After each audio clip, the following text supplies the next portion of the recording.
This happened to me in 2010. I was a college student at a school in a big city which unfortunately wasn't in the best part of town. At the time, I was living in an off-campus apartment that didn't have any dedicated parking spots.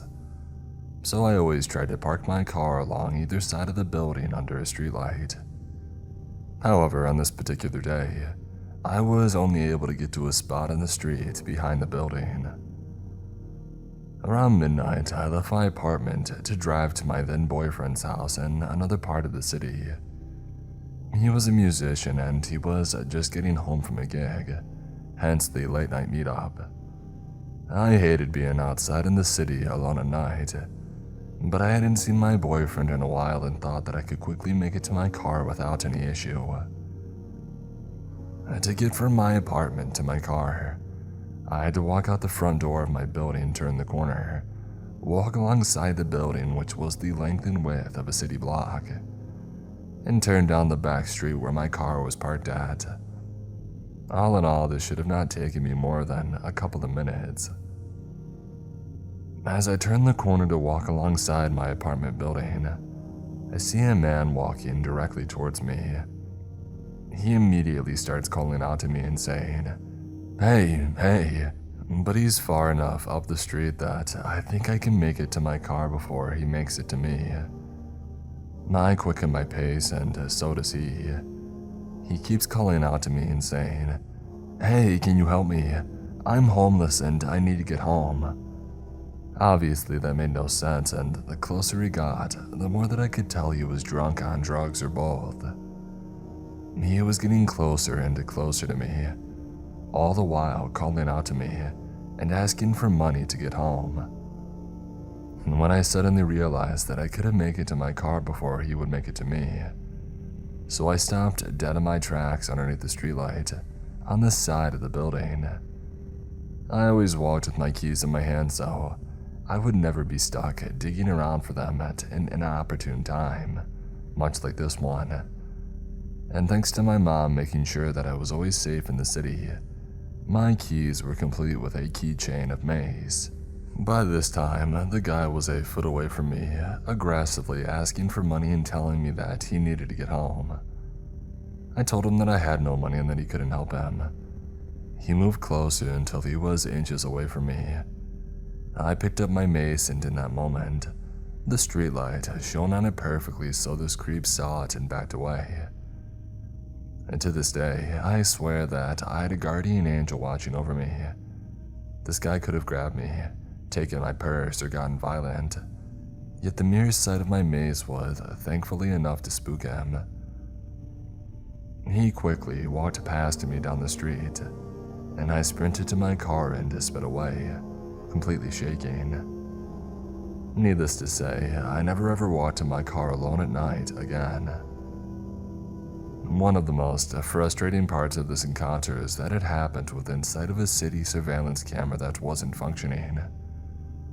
A few minutes prior to this incident, someone had tried to break into my car, and when I called the police and asked them to review the footage, they told me the cameras in that area didn't work, and they hadn't for a long time. So I know there was no way this guy would have been caught either, which kept me constantly on edge. So much so that I moved out of the city entirely a few months later. Hey everyone, this incident happened about 5 years ago. This is a story that I never really tell anymore because most people are either uncomfortable hearing it or make well-meaning comments about what I should have done in this situation, without really understanding how differently your mind works when you're experiencing absolute panic. But you guys seem to get it, so here's my story. I was living in a relatively nice apartment in downtown Memphis, working as a technician. I arrived home from work at my usual time around 4:30 p.m. I locked my door and I went inside. I set my phone, wallet, and keys on the kitchen island, hearing my heavy metal front door swing shut loudly behind me, and began taking care of some errands around the house. Having grown up in a small town, it was habit for me to not lock my door during the daytime, especially when I knew my husband would be home soon anyway. I've never forgotten to lock my door once in the 5 years since this day.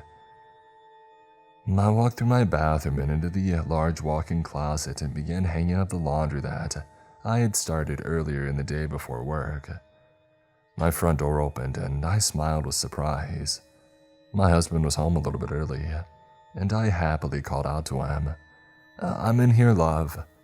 I was met with silence and I slowly began to feel that sinking feeling of something is wrong crawl up my spine. I tried to shake it off, thinking my husband simply hadn't heard me, and I walked out into my living room and kitchen area. Standing on the other side of my kitchen island was a complete stranger. He was male, older than me, I would say in his 50s, but it's hard for me to recall exact facial features or details from this moment. And he was just standing there staring at me. No ski mask and no weapon, just watching me. I wondered if he had maybe walked into the wrong apartment and was going to apologize and leave, but as he continued to stare, I realized that I needed to do something other than just gape at this stranger in my house. I stood taller, puffed up my chest in an attempt to look more threatening, which is hard to do because I'm a smaller female, and used a loud, clear voice telling him to get out of my apartment and that he had no business being here. He completely ignored me like I hadn't spoken, and then he began to pick up my things, my cell phone, my keys, my wallet. He picked them up methodically and put them into his own pockets. And that's when it truly hit me that this person was dangerous. I was naive enough to believe this was all a mistake up until that moment.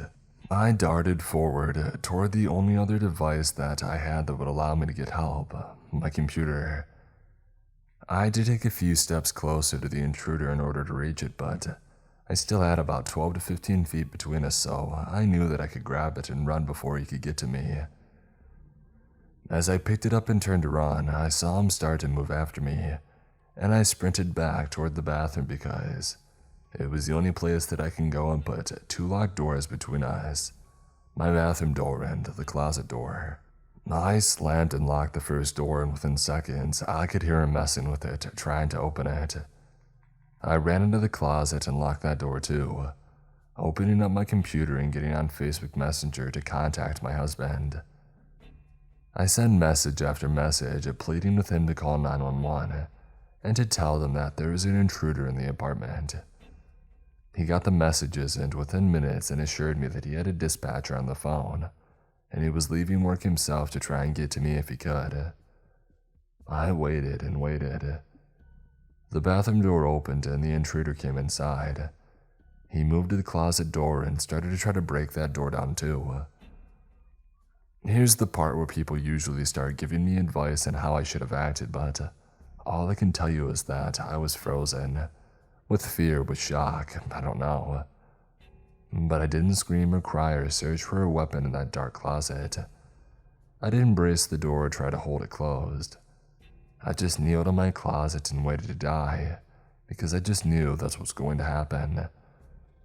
People like to tell me that I lived in an apartment. Surely if I screamed, someone would have heard and come to help. Surely there was something heavy enough in my closet to use to defend myself. Heck, even the laptop that I had would have hurt if I swung it at somebody. So why didn't I do anything? Well, I don't really have an answer for that. But the closet door miraculously had held. I heard frustrated footsteps go back into the living room of my apartment. I heard things breaking, bottles shattering, my drawers and refrigerator and cabinets being flung open and things were torn out of them. I continued to sit in that closet, silently crying, wanting to leave but feeling that death was inevitable. I feel awful about my selfishness in that moment, but I messaged my mom, who lived a 15-hour drive away, and I told her what was happening and I desperately wanted comfort and to tell her how much that I loved her. I'm not a parent, but I can only imagine the fear and helplessness I put her through knowing that her daughter was in danger and there was nothing she could do to help. She messaged me constantly, begging me to keep replying. I told her that I would as long as I could, but I also told her to tell my brothers that I loved them, to help my husband through whatever happened next if it ended badly for me. The intruder started messing with the closet door again, mumbling disjointed words that I couldn't really distinguish. I remember hoping that the police would get to the apartment before my husband, that he wouldn't be the one to find me in whatever state this invader left me in. The front door opened again and it was my husband shouting for me. The intruder walked out toward the living room and the kitchen area again, where my front door was located, and I opened the door and darted from the closet to find my husband on the ground with him, pinning him in place. The man kept mumbling, at times yelling, but never really put up much resistance. This entire part is a blur for me. I remember feeling like the room was spinning, filled with fear mostly from my husband at this point. Eventually, the police did find the apartment and it took them about 25 minutes to arrive, which still blows my mind. I know time seems to move slowly during scary situations, so I thought it was less than that, but from the time my husband dialed 911 to the officers first arriving, it was 25 excruciating minutes. Now, this isn't intended to bash them in any way, but it always seemed like this was an unusually long response time for a home invasion. They got my things back from the man, and they took him out of my apartment. I numbly went through the process of filing a police report, telling them what had happened. One of the officers commented that I should really keep my door locked at all times. I remember feeling like he was being insensitive at the time, or blaming me for what had happened, but later I recognized his words were coming from experience. I'm sure he's seen this situation end differently for other women. Within 30 minutes, the scariest incident of my life was over, but I've carried the fear of the violation and the anxiety of having someone intrude into my space for years now. If it's happened to me once, it could happen again. If you made it this far, thank you for listening. Please consider continuing because this isn't all doom and gloom.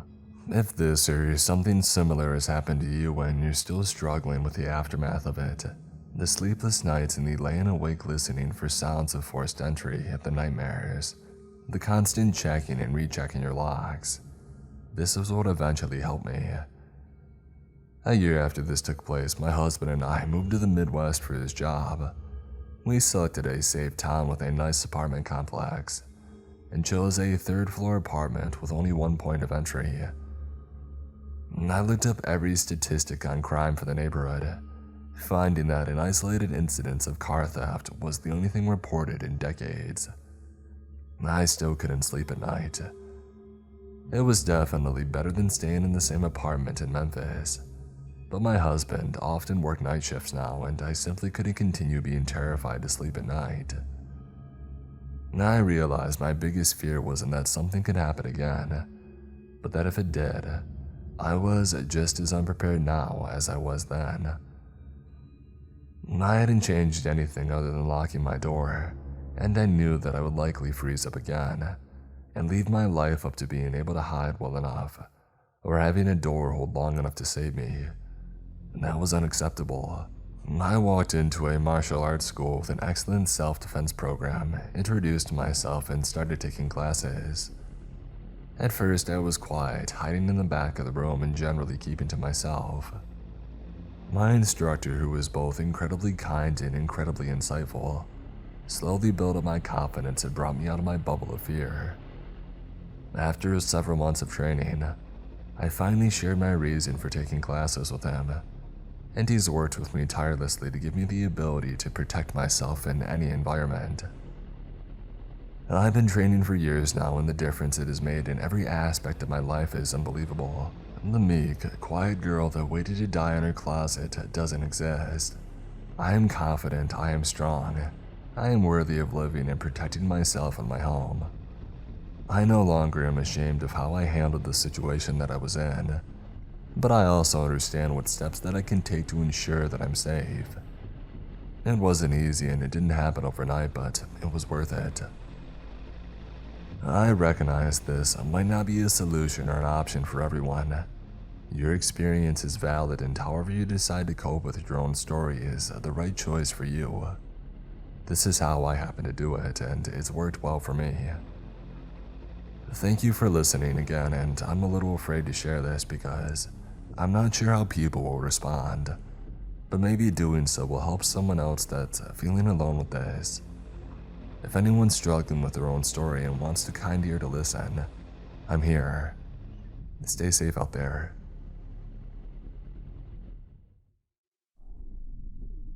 Now, this is going to be a pretty tame story compared to a lot of the other great ones that I've read here, but since it happened to me, I think it's pretty spooky.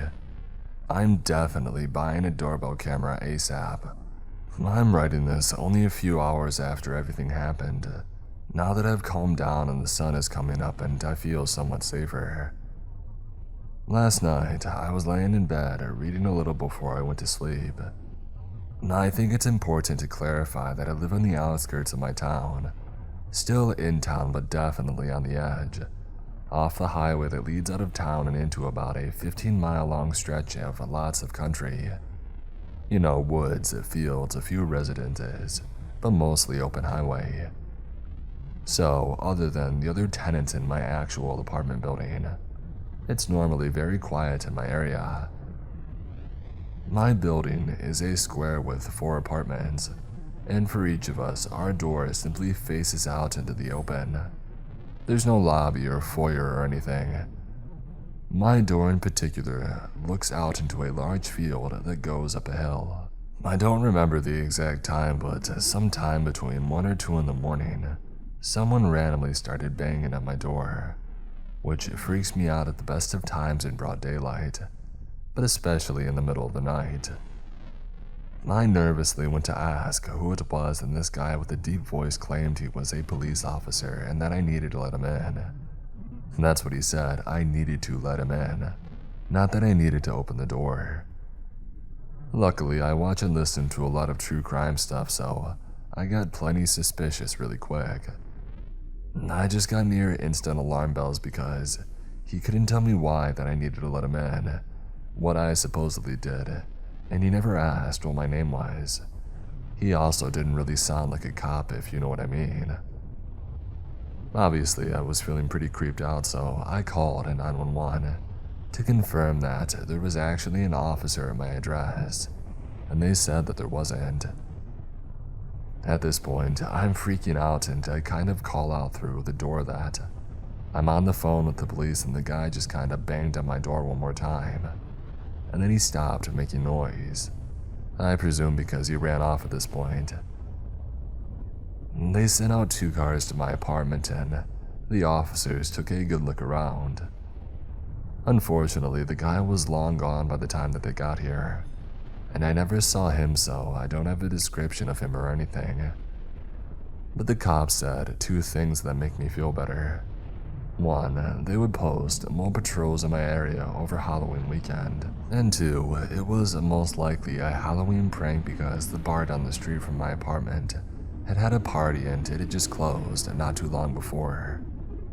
Always trust your instincts and remember that if you have any doubts about someone claiming to be a police officer, call 911 and confirm they are who they say they are. Dispatch and the officers who came tonight told me that you will not get in trouble for making sure the person talking to you is actually an officer. This also applies to situations where it's nighttime and dark, so you can't really see for sure if it's a real cop car behind you or not.